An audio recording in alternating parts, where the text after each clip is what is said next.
Being overprepared is impossible, and other mottos. But please dial 123. Chapter 6. Town Day. Okay, so Kakashi-sensei is our master, Sakura said. Or, well, yours. He's a trapper, and you two are his apprentices. I'm his daughter. Why do you have to be his daughter? Naruto wriggled his nose. Because we're going among civilians, Sakura said patiently. So? Civilians have strict gender roles. Sasuke rolled his eyes. Gender roles? Naruto questioned, confused. It means they think girls can only do certain jobs, Kakashi chipped in, and that they are unsuitable to do a lot of skilled jobs. That's stupid, Naruto said flatly.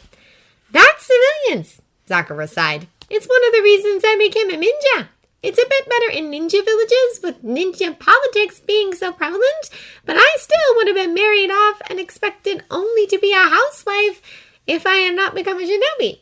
I could have helped run my husband's business or such, but I wouldn't be expected to work outside the home much, especially not in labor jobs.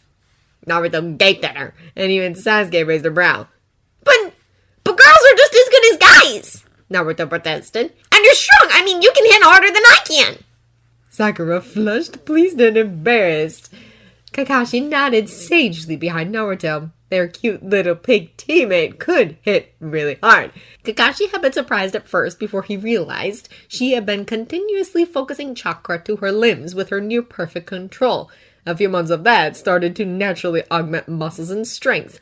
Sakura must have been doing it instinctively for years because even without the use of chakra, she could pack a punch. Okay, so I'm a trapper and you two are my cute little students, he said, ruffling the boy's hair. That means hidden weapons and civilian clothes. They grumbled but obeyed. Instead of trying to find clothes that would blend in and which they didn't have, they used a small henge. It wasn't ideal for ninja places, but in the capital of Tea Country, it was fine. Sakura did the same, but used a small jujutsu so it looked like she was wearing a worn yukata. Okay, all ready? Kakashi double-checked. Yes! They chorused. Let's go then, he said cheerfully. They ducked out of the trees onto the dirt road and started to head in the direction of the town that was close to 4 hours from where they had slipped from the woods. It would be a bit of a ways to jog, but his kids seemed to enjoy the journey as they bounded along the road. It had finally stopped raining, and the kids jumping over the puddles, happy to be out and about and dry, even if it was only 6 in the morning. The capital of Tea Country was surrounded by a simple wooden wall with guard towers that was more than good enough for simple bandits and wildlife, but would never work against ninja, since they brought no goods to declare they passed by the guards with simple nods. His students looked around with curiosity and excitement, none having been anywhere other than Konoha. Okay, I take it when I told you to pack back in Konoha, you all packed cash? They all nodded. Good. Cash is always a good emergency item. If you ever lose supplies or need to blend in, cash is a must. You may, of course, spend some today. They nodded eagerly. Every 2 hours we meet back here on the hour to check in, okay? He said, looking at them seriously. They nodded again. Good. And Sakura, unless you hedge to look like a man, it isn't smart for young civilian girls to wander around. I trust you to look after yourself, but it draws questions. Think of this as a test. No one should ever suspect you are ninja. They all nodded solemnly, but when he gave a dismissive wave, they all took off with wide grins. He was happy to see they all stuck together, despite the fact he had given them permission to split up. He could have insisted on staying together, but to be honest, the kids did need a break. He had a disguised clone following them, just to be careful. Anyways, it probably wasn't needed, but they were only Genin, and they weren't in Konoha, and that meant supervision. Kakashi himself headed off with a few destinations in mind. Sensei, you gotta try this! Naruto greeted him at one of the check-ins, holding up a stick with some sort of cheese meat thing on it. So Kakashi did what no one in Konoha could ever say they had seen him do. He tugged his mask down and took a bite.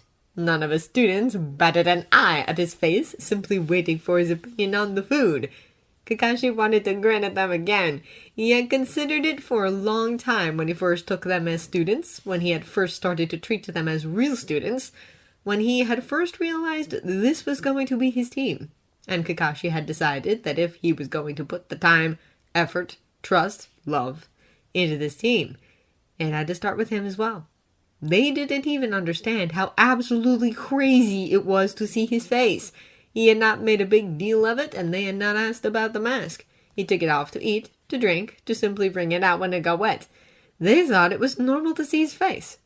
He couldn't wait till they realized what a rarity seeing his face was. He couldn't wait till the rest of Konoha realized they had seen his face. Kakashi had been keeping hidden for a very long time, and could count on one hand the number of people in Konoha who had seen his face. He looked at their curious faces, waiting for approval of the food and having no idea the show of trust and love he was giving them. "Very good," he approved. "Have you been being good?" Of course! Sakura and Naruto chorused. I got some souvenirs for my parents. Sakura added. Tea, of course. And I got some for Jinji and Iruka. Naruto cheered. We also found some beautiful yukata. Sakura sighed. But they were too much. And of course food. Naruto grinned. "Good, good. And how have you been enjoying it, Sasuke?" Kakashi raised a brow at the most quiet member. "It has been fun," Sasuke said, looking away. He smiled at his more sullen student, but could see he was enjoying it as well. How about you, Kakashi-sensei? Sakura, the ever-thoughtful one, prodded. "Ma, I've been enjoying it. Now go off and explore a bit longer. Next time we meet up, we have a few things to do, and then we are leaving." They nodded and took off again, Naruto beelining for a food stand. Kakashi had indeed kept himself busy as his team ran around the town. His first stop had been a geisha house to talk to the matron. He had revealed himself to be a ninja for said purpose because she would never have come to talk to a regular trapper. It took some quick haggling and a great deal of charm to buy a few older training instruments that her Mako used. It wasn't cheap, but it would be the only place to get them on short notice. Then he convinced her to let him copy some of the girls playing. That took a bit more money, but she was interested enough to see how he would do it that she allowed it. The hushed gasps and whispers when he uncovered the spinning Sharingan were normal. The girls were a tad nervous, but a few braver ones played for him as he focused on their hands. Kakashi made sure to thank the matron and the girls before vanishing in a swirl of smoke and leaves just to impress the girls peering around the doorways to watch. His next stop was at a blacksmith with his cute little students' weapons in hands. Since they were weapons he had gotten off his dead enemies, he wanted to make sure they would truly stand up in combat. The blacksmith declared the sasamata to be in good shape, and made a very decent craftsmanship. He declared the same of the sickle and chain, but said the hammer wood was poor quality and would not last well in a heated battle. So Kakashi made a note to order a better hammer for Sakura. The weapons shop in Konoha that supplied more unique and varied weapons would most likely have one in a dusty corner. He'd send a message with an inken asking to have one sealed and sent his way soon. Then Kakashi went to a few bars, hopping from one to another, just long enough to pick up on gossip. None of it was very important at the moment, except some rumors about bandits near the border, but you never knew. And civilians could be canny. They tended to gossip more than a shinobi because no one threatened them with death for it. Then he went to meet with his students again. "Okay, first thing we need to do before we can head home is supplies." Kakashi clapped his hands together. "Specifically, things that last, like rice. Remember, the scrolls will slow down things like rot, but won't stop it completely. Same with things going stale. So try to pick longer-lasting items. Since you can all do sealing scrolls decently, we can carry more as well. And what is the saying about being overprepared?" There's no such thing if you can carry it all. They chorused with rolled eyes. "Good!" He beamed at them. "So, let's go get supplies." He made them take turns haggling as they went between vendors. Sakura proved to be the best at this, though she admitted her parents took her shopping and had her do the same sometimes, especially with supply vendors for their shop. Naruto was decent at it as well, as he was just so cheerful and friendly, everyone seemed to like him. Though he could be taken in with the soccer story since he tended to be a tad gullible and too kind. Sasuke was the worst of the three for the simple reason you had to talk and say more than one sentence, which he seemed to struggle with. It had Kakashi wondering how often Sasuke had actually talked to people or been able to hold one-on-one conversations outside of the classroom. If Sasuke had been isolated aside from class, it would explain a great deal. They stocked up on rice, beans, jerky, and other such more preserved foods, Kakashi lecturing his students on proper nutrition. He had already given them such talks, of course, over the last few weeks.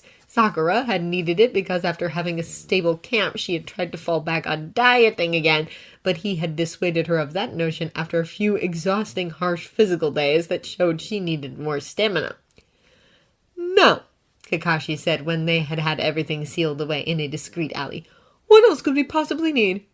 "Clothes," Sakura said immediately. "I mean, most of ours are pretty damaged." She wasn't lying. He had pushed them and pushed them hard, and clothes didn't stand up that well sometimes, even shinobi clothes. Naruto and Sasuke, being boys, had not thought too much on clothes, and had only brought a few outfits each. Even though Sakura had brought more, it had also suffered. Kakashi had been extra vicious towards the clothing he deemed ridiculous. Naruto's orange jumpsuit only lived because he had given up and sealed it away.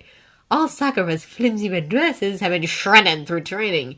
Even Sasuke's pristine white shorts were no longer white. When they were powerful ninja who didn't have to give a crap about being discreet, they could wear what they wanted. Until then, they needed every advantage. Of course, they all knew how to do basic mending, but things never looked good after you had to patch up a hole bigger than your hand. So every outfit was looking a tad holy. They had outfits and weren't going to freeze or be exposed to too many elements, but they did look a little rough, almost like they had been training in the woods for weeks. "Fair enough, we'll find a place." And they did find a place that was geared more towards travelers with thicker, more durable clothing, since none of his students planned to wear it forever, most likely aiming to get more shinobi clothing. They mostly picked things out that would make them look a little less like feral children. All three bought dark trousers that were a tad too loose for ninja but would do for now. Then Naruto and Sasuke bought dark shirts in green and blue respectively. Sakura went for a tad nicer looking short kimono top that was made of thick woolly red material and then shut by a thick black obi. Their travel cloaks, also looking very worn in now, could go over top. To top it off, they bought some extra material, whispering about how to cut it into strips to use to tie down loose pant legs and sleeves. Kakashi was proud of them as they strode out of the capital, restocked and relaxed in early afternoon. They set off at a light jog once out of sight, and his students looked even more relaxed and cheerful after a day of fun. Only 2 hours into their jog, Sasuke fell back from where he had been scouting ahead to mention a group of wagons ahead of them. As a group, they slowed, setting their pace closer to civilians and hinging backpacks onto their shoulders. Unencumbered by a group of wagons, they made a show at catching up to the wagons. "Oh, you folks headed to a fire country?" a man asked when they caught up to the small group of merchants. "We are," Kakashi answered idly. "Are you?" "We are. You would perhaps be better to stick with us, though, folks," his partner said. "There have been rumors of bandits on this road recently. Large groups tend to be unscathed." "Sure," Naruto agreed, having heard such rumors from the bars as well. "I'm Hataka. This is my daughter, Hiromi, and my apprentices, Kimiko and Nagao." "Nice to meet you," the first one grinned from his seat. "I'm Higashi, and this is Rei. If the little miss wants, she can hop up on the wagon with us." Sakura gave a shy smile and let Kakashi lift her up into the back of the wagon filled with the bags of what looked like tea. Kakashi watched them all carefully as Naruto quickly grew bored of the slow pace and dragged Sasuke into running ahead a bit to bulk at bottles and bags. Sakura chatted happily with the two men when they asked questions, her background from a shopkeeper civilian family helping her out. Kakashi watched his students fondly as they took the time to act like the kids they were, even as they seamlessly blended in with the civilians. It was not a surprise when they ran into bandits almost an hour later as the hour grew later. Dusk on the horizon. Kakashi had been expecting it, really, since he had heard of the rumors in the pub. He had even been going to lead his students to root them out, but this had worked out better. Give us all your valuables. The leader met his sword drawn as the rest of the group surrounded the set of wagons and travelers that had made up this small group. And leave the women as well. Kakashi eyed them, surprised they had even attempted to rob a group as large as this one. A few merchants had swords as well, but looked wary of drawing them with how surrounded they were. "Ooh, dibs on this one, boss." One bandit laughed, grabbing Sakura's arm and yanking her off the wagon bench. "Look at her coloring." Kakashi didn't even have to say go. Sakura had lashed out as soon as she would pull her into the wagon, a kunai going for the man's throat in an instinctive slash. Naruto and Sasuke hadn't hesitated a moment seeing their teammate in danger. Sasuke came in low from the left, going for the legs, while Naruto went high, aiming a kick at the man's head. He was dead before he hit the ground, and it was hard to tell if it was the slashed throat, the broken skull, or the deep cuts through his femoral arteries that nearly separated his legs from his body. For a moment, silence rang out as his students stared at the first man they had killed. Then they looked up at the rest of the frozen bandits. "I'll go get them," Kakashi smiled, waving at the surrounding men. The bandits tried to flee, realizing they were ninja, But these cute little students were cute little monsters. only 2 more bandits died, one when Sakura underestimated her strength and ruptured a man's stomach, the other when Sasuke aimed for a man's chest and cut right through his throat when he fell forward unexpectedly. Naruto had used considerably more restraint, and the rest were knocked out and bound. Kakashi waved the civilians off mid-battle, and though they were grateful for the save, they were also grateful to get away.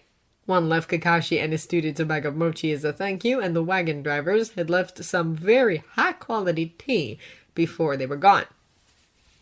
"Good job," Kakashi smiled at his students as he looked them over.